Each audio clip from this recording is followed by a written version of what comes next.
என்னன்னு தெரியல, சண்டை வருது. நல்லா போயிட்டு திடீர்னு போயிடும், சண்டை வந்துடும். அதை செயல்படுத்துகின்ற கட்சி அதிமுக கட்சி. ஆகவேதான் பொன்மனச்செம்மல் புரட்சி தலைவர் எம்ஜிஆர் உருவாக்கிய கட்சி, அம்மா கட்டி காத்த கட்சி. ஏழைகள், ஒடுக்கப்பட்டவர்கள், தாழ்த்தப்பட்டவர்கள் அவருடைய வாழ்க்கை ஏற்றத்திற்கு படிக்கட்டாக இருந்த கட்சி அதிமுக கட்சி. இனி தமிழகத்தில் ஏழை என்ற சொல் இல்லை என்ற நிலையை அதிமுக அமைந்த பிறகு உருவாக்கும். இந்த மாவட்டம் விவசாய பூமி நிறைந்த மாவட்டம். விவசாயிகள், விவசாய தொழிலாளிகள் இரண்டு பேருக்கும் பிரதான தொழில் விவசாயம். விவசாய காப்பது எங்களுடைய அரசுடைய தலையாய கடமை. கண்ணை இமை காப்பதை போல உங்களை அதிமுக அரசாங்கம் காப்பாற்றும். இன்னைக்கு விவசாயிகள், விவசாய தொழிலாளிகள் அதிமுக ஆட்சியில் நிறைய திட்டங்களை கொண்டு வந்து நாங்கள் நிறைவேற்றிக்கிறோம். இன்னைக்கு விவசாயம் என்று எடுத்துக்கொண்டால் இரவென்றும் பகல் என்றும் பாராமல் உழைக்கின்றவர்கள் விவசாயிகள். விவசாய தொழிலாளி மழையும் வெயிலையும் பொருட்படுத்தாம ரத்தத்தை வேர்வையாக சிந்து உழைக்கின்ற வர்க்கம் விவசாயி, விவசாய தொழிலாளி. இந்த தொழில் சாதாரண தொழில் இல்லை, ஒரு கடினமான தொழில். அந்த விவசாயியாக இருக்கின்ற காரணத்தினாலே இந்த கஷ்டம், நஷ்டம், துன்பம், துயரம், வேதனை அனைத்தும் உங்களோடு பழகிய காரணத்தினால் எனக்கு அனுபவ ரீதியாக தெரியும். மற்றவர்களைப் போல சொல்லி தெரிய வேண்டிய அவசியமே இல்லை. ஆகவே உங்களுடைய கஷ்ட, நஷ்டம், துன்பங்கள் எல்லாம் மீண்டும் அதிமுக ஆட்சி மலர்கின்ற பொழுது முழுமையாக நிறைவேற்றப்படும். ஏற்கனவே அம்மா இருக்கின்ற பொழுதும் சரி, அம்மா மறைவுக்கு பிறகும் சரி, இன்றைக்கு விவசாயிகள் தொடக்க வேளாண்மை வங்கியிலே வாங்கிய பயிர்கடன் 2 முறை தள்ளுபடி செஞ்சிருக்கிறோம். 2 முறை. விவசாயிகளுக்கு குறிப்பிட்ட நேரத்திலே கடமடை பகுதி வரை தண்ணீர் பாய்ச்சுவதற்கு உண்டான நடவடிக்கை எடுத்திருக்கிறோம். இன்றைக்கு ஏரி, குளம், குட்டை பல ஆண்டுகளாக தூர்வாராமல் இருந்தது.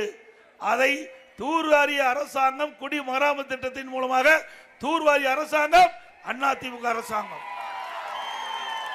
ஆக அதில் அள்ளப்பட்டுகிற வண்டல் மண் விலையில்லாம உடைய நிலத்திற்கு நீங்க தாராளமா எடுத்துக்கிட்டு போய் அந்த நிலத்துக்கு பயன்படுத்தினீங்க. அது இயற்கை உரமா இருந்தது, நல்ல விளைச்சலை கொடுத்தது. ஏரி தூர்வாரதுனால ஆழமாக்கப்பட்டது. மழை காலத்தில் அந்த தண்ணீர் சேமித்து கோடை காலத்தில் அந்த நிலத்தடி நீர் உயர்வதற்கு எங்களுடைய அரசு கொண்டு வந்த திட்டம் மிகப்பெரிய வரலாற்று சாதனையை படைத்தது. இன்றைக்கு நதியின் குறுக்கே தடுப்பன, எங்கெங்கெல்லாம் தண்ணி வீணாக போதோ அங்கெல்லாம் தடுப்பன, ஓடையின் குறுக்கே தடுப்பன. இப்படி நீர் மேலாண்மையில அதிமுக அரசு இருக்கின்ற பொழுதுதான் சிறப்பா செயல்பட்டது. உடம்புக்கு உயிர் எப்படியோ இந்த விவசாயிகளுக்கு உயிராக இருப்பது நீர். தண்ணிலாம் எதுவுமே செய்ய முடியாது. இந்த பகுதியில் பாலைவனம் ஆகிவிடும். ஆகவே அப்படிப்பட்ட சூழ்நிலை ஏற்படாத வண்ணம் அவ்வப்போது திட்டத்தை தீட்டி முழுமையாக நிறைவேற்றி உரிய காலத்தில் நம்முடைய விவசாய பெருமக்களுக்கு தண்ணீரை கொடுத்து நல்ல விளைச்சலை உருவாக்கி தந்த அரசாங்கம் அதிமுக அரசாங்கம். அது மட்டுமல்ல, இந்த பகுதி டெல்டா மாவட்டம், நெற்களஞ்சியம், பொன் விளைகின்ற பூமி. கடந்த காலத்தில் திராவிட முன்னேற்ற கழக அரசு இருக்கின்ற பொழுது திரு ஸ்டாலின் துணை முதலமைச்சராக இருந்தார், தொழில்துறை அமைச்சராக இருந்தார். அந்த காலகட்டத்தில் ஹைட்ரோ கார்பன், மீத்தேன் போன்ற திட்டத்துக்கு உடைய நிலங்களை பறிக்க முயற்சி செய்தார்கள்.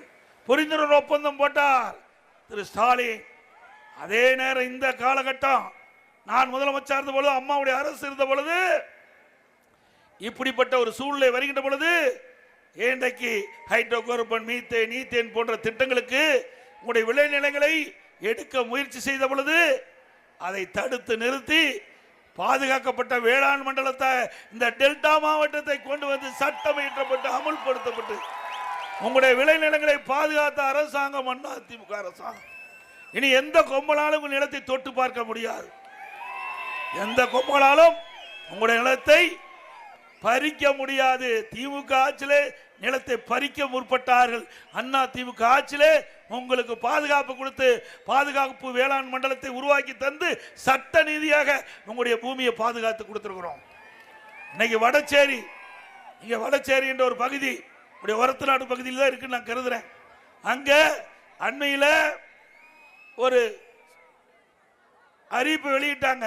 அதுல நிலக்கரி சுரங்கம் அமைப்பதற்காக உடனே நாங்கள் சட்டமன்றத்தில் 3 மாதத்திற்கு கிட்டத்தட்ட 5 நாள் 23ஆம் தேதி என்று சட்டமன்றத்தில் ஒரு கவன தீர்ப்பு கொண்டு வந்து அந்த அரசுடைய கவனத்திற்கு கொண்டு சென்று அங்கே டெல்டா மாவட்டம் பாதுகாக்கப்பட்ட வேளாண் மண்டலம், அங்கே எந்த திட்டத்தையும் கொண்டு வரக்கூடாது என்று இந்த அரசுக்கு எடுத்து சொல்லி நாங்கள் கொண்டு வந்த சட்டத்தின் மூலமாக இந்த வடசேரியில் இருக்கின்ற பூமி பாதுகாக்கப்பட்டது.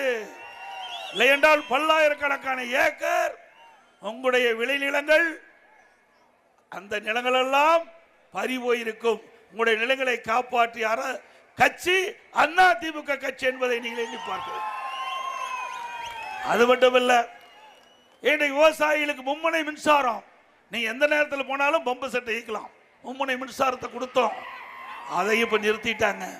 இன்றைக்கு இந்த டெல்டா மாவட்டம் குறுவை சாகுபடி அதிகமாக செய்கின்ற பகுதி, இந்த பகுதியில் இருக்கின்ற மக்களுக்கு ஏதாவது இயற்கை சீற்றத்தால் பயிர்கள் பாதிக்கப்படுகின்ற பொழுது அவர்களுக்கு பயிர் காப்பீட்டு திட்டத்தின் மூலமாக இழப்பீடு தொகை பெறுவதற்காக அண்ணா திமுக ஆட்சி இருக்கின்ற வரை பயிர் காப்பீட்டு திட்டத்தில் விவசாயிகள் சேர்க்கப்பட்டு